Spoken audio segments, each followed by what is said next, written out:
Hello everyone, welcome back to another story time video. If you're new around here, it's just I'm reading off bullet points and no script. I like this stuff to be as authentic as possible, and I give off stories about my personal life, kind of as like a diary. But you guys can, I don't know, maybe find some relation or some comfort in this. Today we're going to be talking about what the cost was for me being the strongest person in my family, and this matters a lot to me because I've learned a lot of lessons uh, throughout my 21 years, whether it be financial, relationship, and etc. etc. So we're gonna be diving into that today. Um, so growing up in my household, we had very little funds, and my parents fought a lot, and you know I had my escape, which was, playing games and just doing whatever I can. I used to skateboard a lot. I used to go out all the time. I was out for 6, 7 hours, 8 hours, skateboarding just to kind of get my mind off things. And I kind of regret that. I left my sister, who's 5 years younger than I am, alone when they could have been potentially fighting. And going out as much as I did every day, I kind of regret. But every time I was home, I would put on my mask, act like things weren't affecting me, just so I can provide her support and doing everything I can because she didn't have an escape. She didn't go out and do activities as much as I did. I was old enough to where I could take care of myself on my own, and she wasn't quite there just yet. And so, being the bigger brother in that household, you do have to really step up. You do have to, you know, put your nuts on the table and suppress the things that are hurting you the most for the people that you love the most, right? So always sheltered her, always kept her in my room, and it's as much as I wanted my individualism when it came to that kind of stuff. I knew that I couldn't have it because I couldn't, aside from skateboarding, I couldn't have my own time at home because I had to take care of someone else. I had to make sure that, through all the chaos, that she was able to grow up with something meaningful. And I hope that I was able to provide that for her. But being low on funds, you also have to make ends meet. My father was a drug dealer and in and out of prison, so I guess not a successful one. But you know, even giving the selling of narcotics or things like that, we didn't have much money, and so I started working from a very young age, and you know that that makes you grow up quicker. You learn the value of a dollar.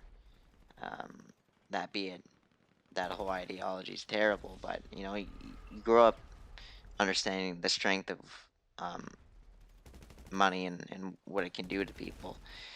Um, and I think that's what's developed my work ethic.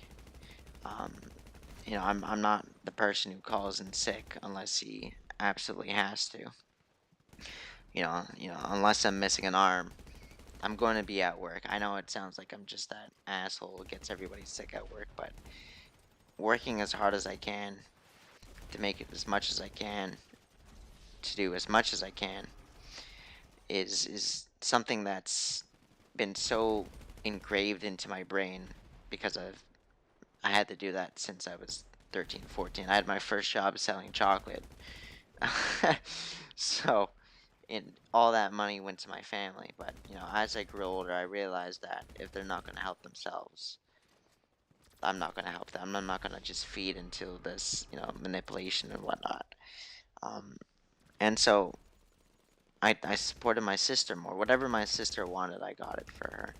I didn't want her growing up um, not having the things that I didn't get to have as a, you know, as a young teenager at this point.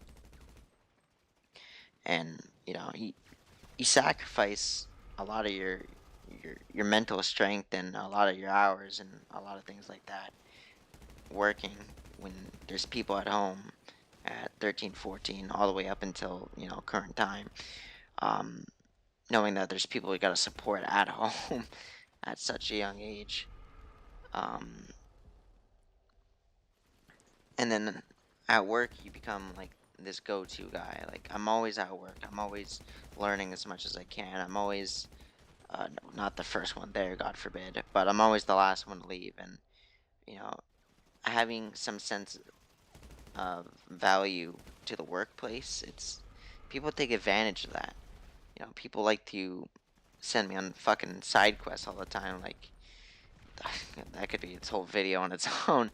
But you do all these like side quest shit for no reason, and people depend on you just as they did um, at home, just at a little bit less of a scale.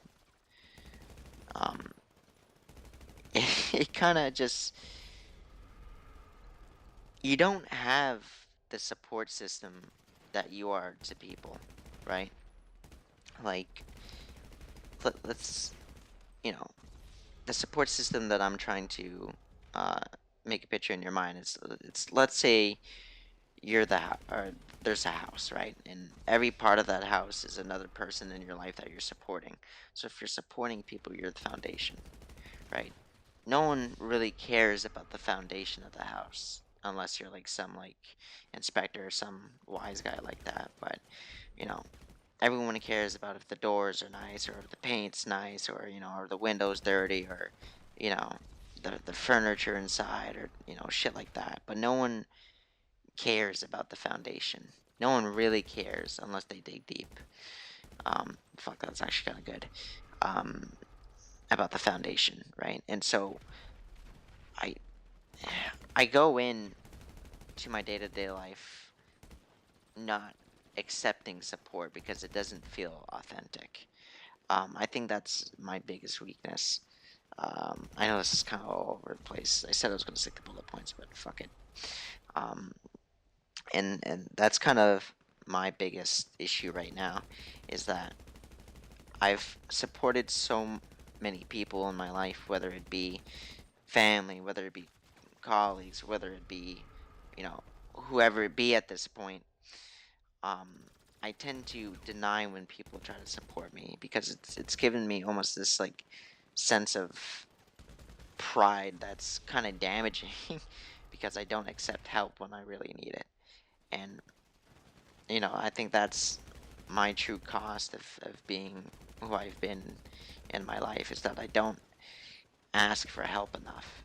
Right? Like, I drown in the pain that I've kept for so long in my 21 years, or 16 years, the years that I've been cognitive. It's just like that's all just overlapped and built up inside of me. And I have these outbursts where I you know not crash out, but like I get really really angry, or I'll get really depressed, or um you know uh, just get to a dark point at the end of the day or something like that. And I get out of it eventually because I'm proud of the person I've become, and the people I've changed, and things like that. But it's it can tear you apart. It tears me apart, honestly. Like, I guess not asking for help and having all this kind of just weigh down on me has also um, reflected on my confidence and my commitment. I'm not a very confident person. I mean, I puff my chest out. I walk straight. I have good posture, for the most part. um, and I do the best I can. But at the end of the day, I'm really just like a shallow person who's afraid of things. And when it comes to commitment, I'm not talking necessarily relationships. I'm talking more or less just like when it comes to commitment to like goals or low task in my free time. Like reading being a pretty good example. I like to read, but I hate reading. If that makes any sense to anyone. Um, but I've kind of just lost the Johnny joy in stressing, doing bro. things. Like Getting me I've kind of just stressing, bro. become numb to a lot of things now.